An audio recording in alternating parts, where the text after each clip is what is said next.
Today, we're going to talk about theories, models, methods, and approaches. I hope that you've been able to do your activities for EDR 305. First of all, we've had a library orientation, care of our College of Education librarians. Thank you very much. Second, we are now of our course this week. Um, we have already watched 4 videos that talk about theories and models and what they're for. And now we are going to try and tie this up and connect this to literacy. So let us begin. Theories, models, methods, and approaches. So what is a theory? A theory is a related set of concepts and principles about a phenomenon and the statement of relationship between concepts. It's like a roadmap for organizing ideas and knowledge. Everybody has a theory. For example, I have a theory about why sometimes the dishes that I cook are tasty, some are not, and usually it has to do with my attention span. My theory is that when I am not giving all my attention into the cooking process, that's when my flavors start to go somewhere else, desirable, undesirable. Others also have talked that about theory as the pinnacle or the crown or the highest form of science, theorizing about science. And but still the bottom line is the function of a theory is to explain. Theories, according to Thomas in 1996, is a way of explaining how certain facts come together. For example, which facts are more important for the understanding, which of the facts in the observed phenomenon are not crucial to arriving at an understanding or an explanation, what sorts of relationships exist among these facts or among these events that we observe. For example, when we observe a class of children learning to read, we observe many things, but which of these things are now important so that we can put together, for example, a theory on how um, the understanding of alphabets and alphabet sounds actually has an effect on learning to put these sounds together and read words. Does attention have anything to do with it? Does the quality or the mastery of letter knowledge have anything to do with it? Um, do children need to be able to know the difference between uppercase and lowercase letters to be able to arrive at the sound of that letter? Or do these things all need to be there, but some are more important than others? Or one must precede the other so that a child will be able to say a word upon seeing it. So these relationships among the facts must help us arrive at a simple but feasible explanation. So it's very important that we are able to find the reasons why these facts must come together as well. How are they connected? Theories provide us a way of looking at these facts and finding their relationships. Recently, or a couple of years ago, Tracy and Morrow wrote that uh, theory for education means that we are looking at phenomena that is occurring in a teaching and learning situation. Or it could be about motivation, memory, achievement, intelligence, attitudes, love for reading, enjoyment of stories. All of these variables that have to do with literacy. And so in looking at theories for literacy, we must look at these various aspects of literacy and see whether there is sufficient evidence for us to consider that these aspects are important to literacy. And so, in looking at theories for education, I think what is important is that we are able to repeatedly look towards the evidence that is backing up a theory. In other words, a theory has components or representations of the actual thing, has constructs, representations of abstractions. For example, love for reading is a construct. What are the representations of such a construct? Is a smile on a child's face when seeing a storybook a representation of the love for reading? Is a child's ability to tap the sounds in the word paso or dog, d, o, g? Are these now concepts, representations of phonemic awareness or phonemic tapping? So these are important components of a theory. And finally, principles are the expressions of the relationships between two or more concepts. Now, why do we need theories? We need theories because somebody has to understand what's happening. If you are a teacher and you don't know what's happening to your students, then there must be an explanation. For example, when I was a young teacher teaching grade 2, I had a student who could not seem to remember the sounds of letters. He was in grade 2. And this student was my one student who could not read at 8 years old. And I didn't know why this was happening. And so I had no explanation inside of me that had been taught to me, that I had read about, that could explain what was happening to this child. So I needed help to understand the situation, to explain why this was happening.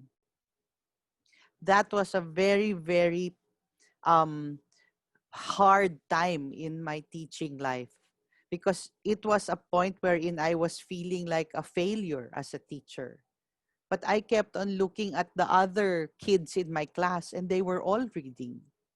And so I could not have failed. So something else was needed for me to be able to work with this individual. And so I searched for this explanation by reading up on literacy difficulties and the theories behind literacy difficulties. The second purpose of a theory is to predict what might happen next. If I do this, then what would happen next? So if I color coded all the vowels in a letter, all letter A is green, all letter E is yellow, all letter I is pink, all letter O is purple, all letter U is light blue, would it help the student read words?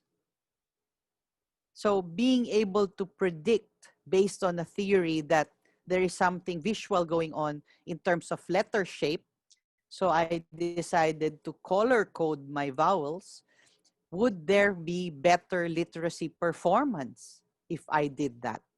One of those theories that I read said that it could do it. And so I used that. I converted that to a strategy for teaching, and I converted it to learning materials. And then I waited and hoped that this would work. The third purpose of a theory is to build intuition about the relationship of components of a theory. We need to make connections between parts of this theory and to understand the situation. So if I color coded the vowels, do I need to color code the consonants? Because that would really be silly. There would be 21 codes for consonants. And so there must be another way to help this child remember the consonant sounds. So what therefore is the relationship between a vowel, remembering a vowel sound, and remembering a consonant sound? what would be the relationship needed so that this child would be able to read words. So eventually I found out that by teaching the child the vowel sounds, I solved 3/4 of the problem. He used his color memory to be able to narrow down the possibilities of what a particular word would say. And then we used muscle memory instead so that he would remember the sounds of consonants. And this enabled him to put these two kinds of memories and mnemonics together so that he could read words. That student taught me so much about literacy and so much about the cognitive factors that impact upon literacy. And I could only have learned it because I was in pursuit of theories that would help me explain the phenomenon of not being able to read, just like the rest. So he taught me about a process that was different from most children, but it was a process. He had a process. The important thing was to unearth this process so that the child would succeed in learning to read. Now, how is a theory different from a model? Sometimes, many theorists or many persons, scientists or researchers, they actually put the theory and model as interchangeable words in their articles. So don't be surprised if this happens. But a model is a representation of how a theory can be turned into actions. And I think that's a good distinction to start with. Um, Models may be a set of possible pathways of a relationship. For example, do I learn to teach about letters first? Or should I start by developing a love for reading? You know, some people say that uh, why would a child read if there's no purpose or value for the reading act at all? There's no reason to learn to read. So a lot of people say we must start with motivation. Make these learners want to read, want to seek information. So maybe in this day and age, one of the motivators for learning to read would be being able to use social media or being able to use mobile devices to access Google or other forms of information that deliver information. So that might be a model that we must look at so that we can arrive at literacy competencies. We may also have mixed models, right? And so when models are put together, sometimes they actually supplement each other. But I prefer to think of a model as a more practical rendition of a theory. A theory is an explanation, and a model is a representation of the theory. So sometimes the theory is the connected text or the prose, and the model is the diagram. Sometimes that's how people make that distinction, no? And a model therefore represents or takes the form of a depiction of the interrelationships. So sometimes arrows, broken lines, double-headed arrows, these are things that are present in a model. Sometimes these lines or arrows are weighted. If they run through, for example, structural equation modeling, they're able to say this arrow has a higher correlation between these two variables than this arrow connecting this variable with another variable. And what that means is that in this model, you can actually show quantitatively how heavy or how powerful certain relationships are. A model also can make provisions for connecting the theory to observations. If you observe a particular event often enough, then perhaps this event should be an important indicator of this theory. And sometimes That's how theories evolve, because by following a certain model of action, then something new comes up. And this new thing, if it happens often enough and with sufficient evidence, can be incorporated into the theory. A theory is therefore more dynamic in nature because the theory moves about, right? Can be revised, can be updated. But a model, let's say, is a little bit more static. But that model is the frame by which these new sets of knowledge or insights can be generated. Because when it deviates from that static model, you actually have an opening towards improving a theory. So why are models important? Because they allow for explanation and prediction like a theory. It gives suggestions for research. So if something new comes up, that's something worth looking at and we should research on it. Third, it offers implications for teaching and learning. So when we convert a theory into actionable parts, then we use this in our teaching or in our classrooms, then what we find is that we derive implications that if we do this more, there's greater learning. If we diversify, there's a little bit of confusion. So maybe these things are worth looking at. So the implications for teaching and learning are very important. Of course, models spur thinking. If we reflect on the learning of students based on the models we are implementing or the models that are guiding our implementation, then we think about these processes.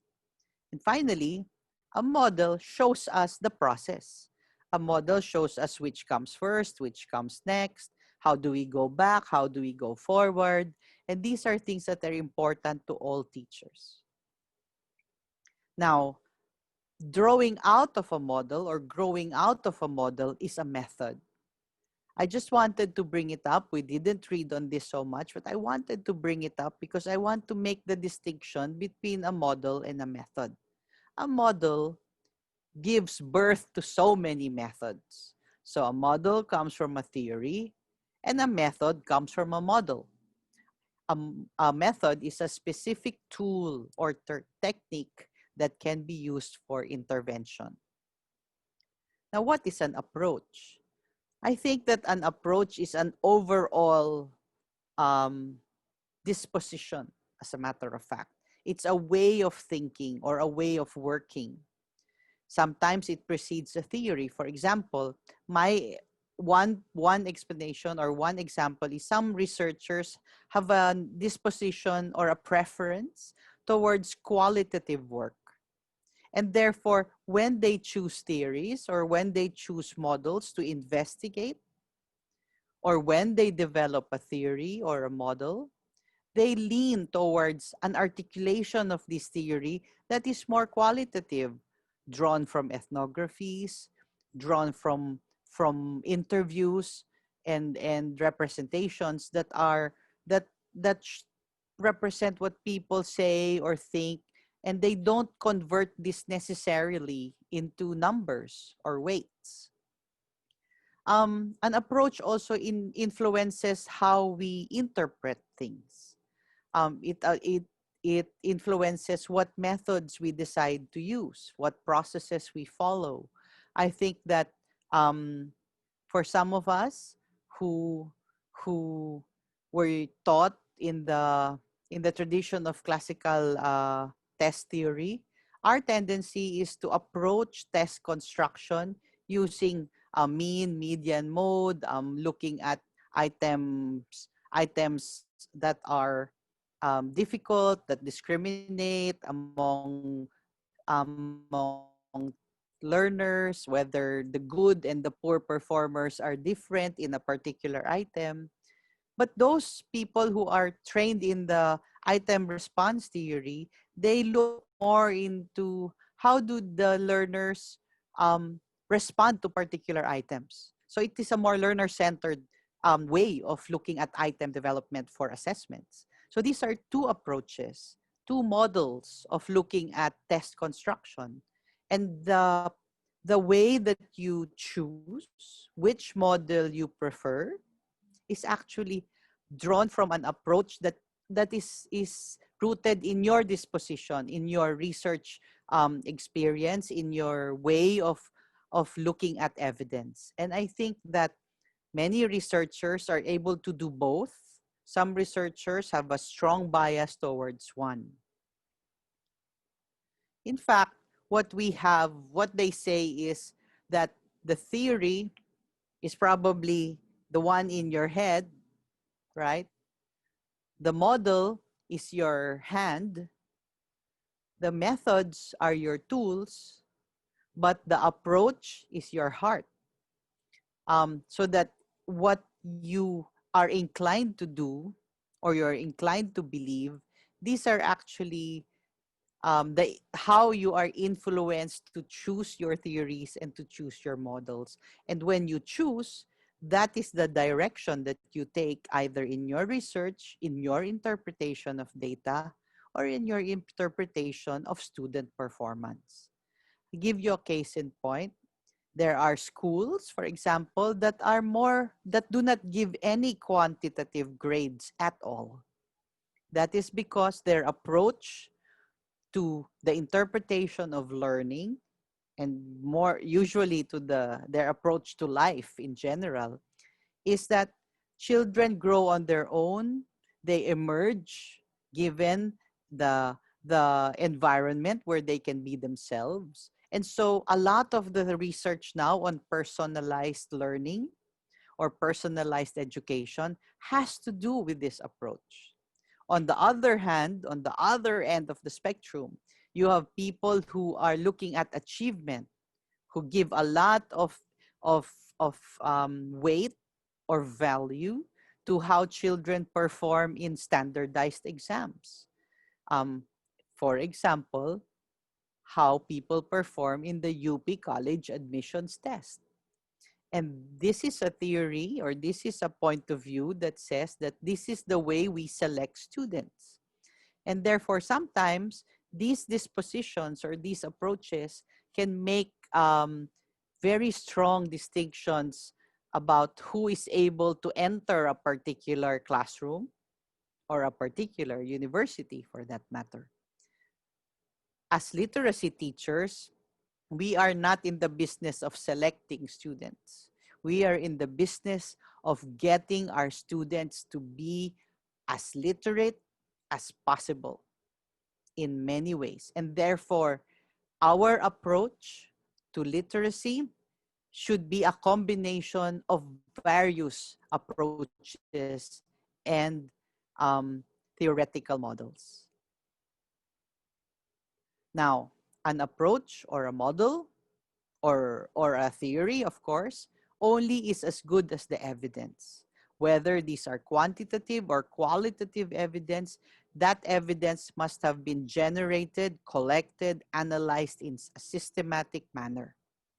Because it tells us what to pay attention to in particular situations. For example, by color coding the vowels of my student, it took me a lot of time to color code vowels. Can you imagine you were reading a story? I have to write that story out and then I have to color code the vowels. Every time I made the mistake, I had to do it all over again. This was the time before we had color printers available. And so there is a way by which we will behave or we will pay attention.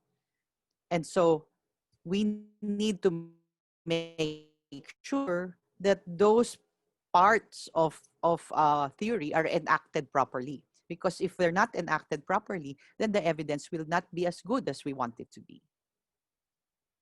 Now, literacy teachers and literacy theories need to come together. We must have a firm grasp of theory because we need to have basis for our instructional decisions. Why would you read the story first? Or should the story be a reward? Or should the story be the come on for young children to learn to read? Should the knowledge of theories help in understanding and helping learners? Yes, as far as I'm concerned, yes. Because if I didn't look for those theories to help me understand literacy difficulties, I would never have been able to get this child to read at grade 2. So I became confident, and I still am confident, that at grade 3, he went to grade 3 literate. And he had strategies. So at the end of grade 2, I was already asking him, you color code the vowels. Find the vowel and put the color code.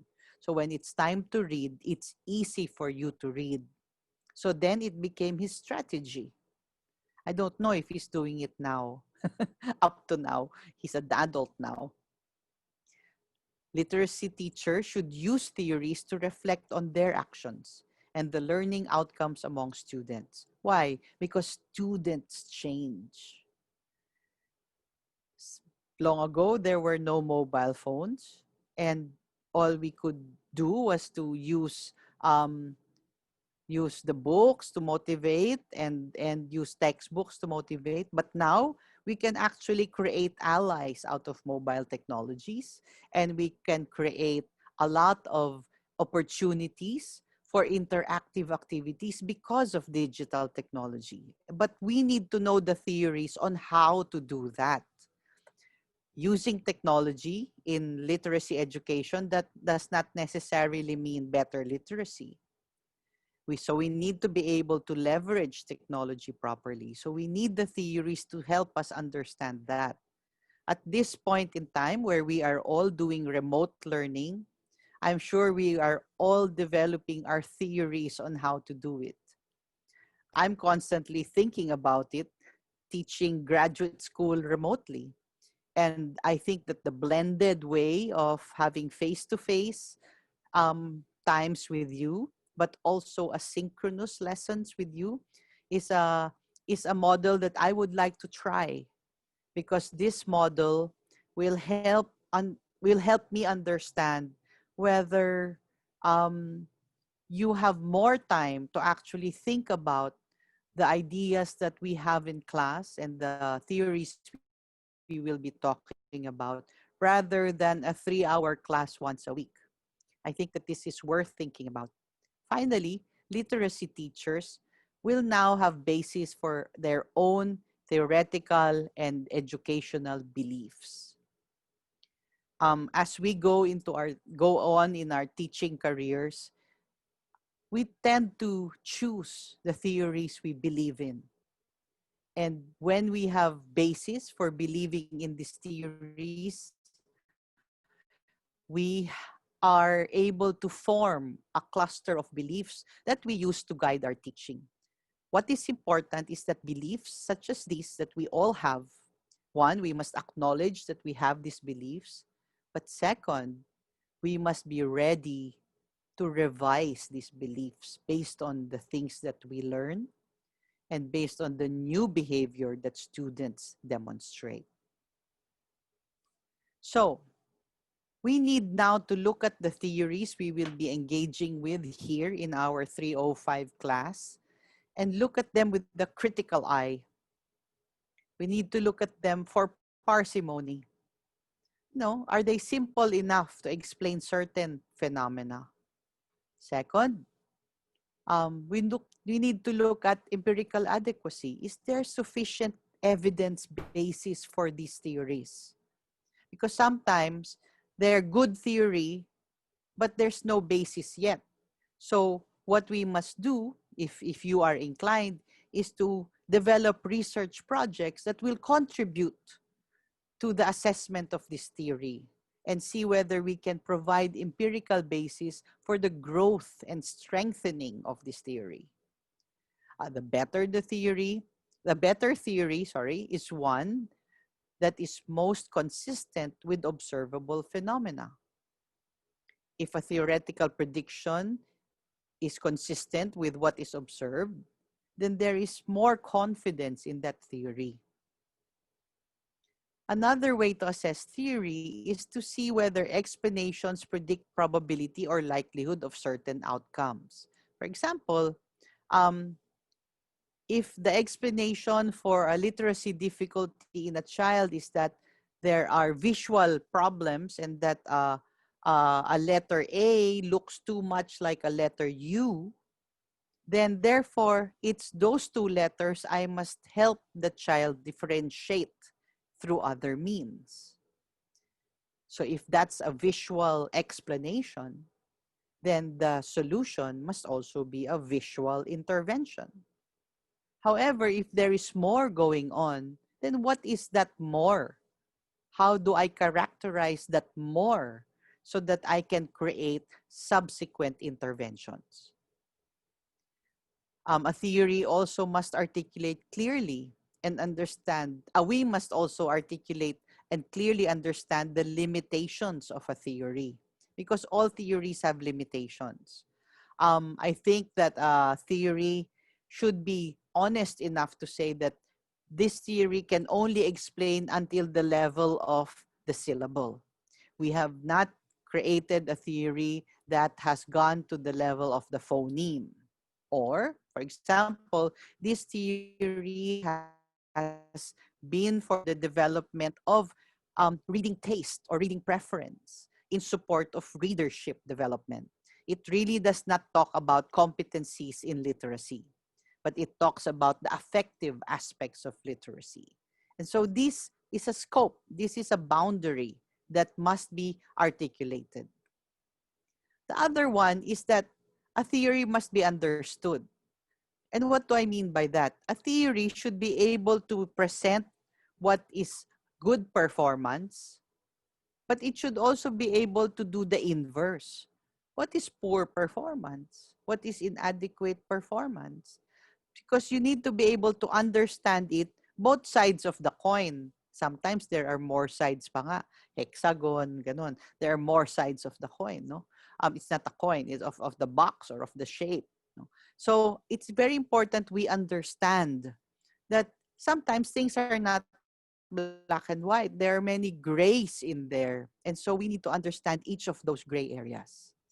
When we assess theories, we must look at that as well. So just a few warnings, no? Very few classical theories live up to expectations, you know.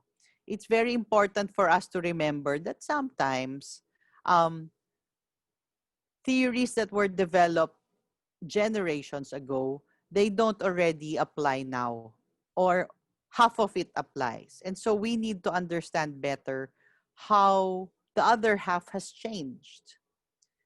They also do not always explicitly articulate causal relations or causal mechanisms. Sometimes they just say they are related, but we don't know how. We don't know if one is the cause of the other or one is the cause of many others. Sometimes they're just related, and we need to investigate further the direction of that relationship. Classical theories sometimes have that weakness, but so do many contemporary theories. So just because a theory is newer, it doesn't mean it's better. Theories are always imperfect. There's something that it cannot account for. And when we explain these theories, that has to be, or when we read these theories should come clean. Sometimes the theory builder isn't able to see that. So it is the peers of this theory builder who actually identify why these theories are imperfect. And that should be all right, because that is what a community of scholars and researchers are supposed to do for each other. We're supposed to help make our theories better. And finally, theories must simplify reality. They must help us to estimate reality. If they omit too much, if they overemphasize some parts, then they're not really simple.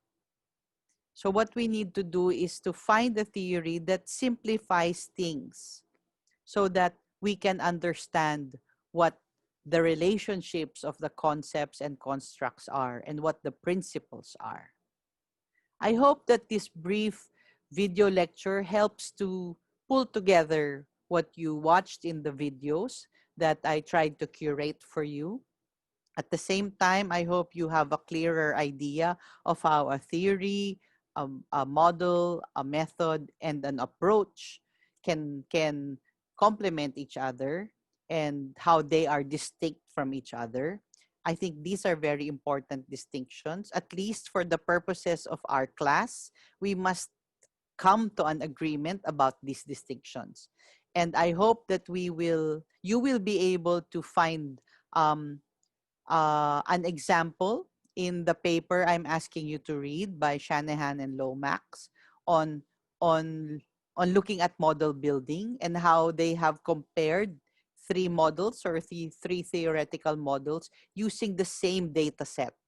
And I think this is an important way for us to look at how we can appreciate the evidence generation and the evidence building for particular theories. And finally, there will be a discussion forum for us where we will be able to discuss and ask each other questions and put forward our ideas and opinions about what we've viewed and what we've read. So thank you very much, EDR 305, for watching this video lecture. I hope it has been helpful, and I look forward to looking at the output of your project one. The project one is on creating a rubric for assessing and evaluating theories. This rubric translates everything that we've read and listened to or viewed into a checklist of some sort or a scale. Depends. It really depends on you, on how you want to design this rubric. And this rubric should help us evaluate the theories that we're going to be reading in this class. Why is this important to do? This is important so that we will acquire the competence of evaluating various research literature that we will be reading now for EDR 305, but also in the future for all our classes and naturally our dissertations.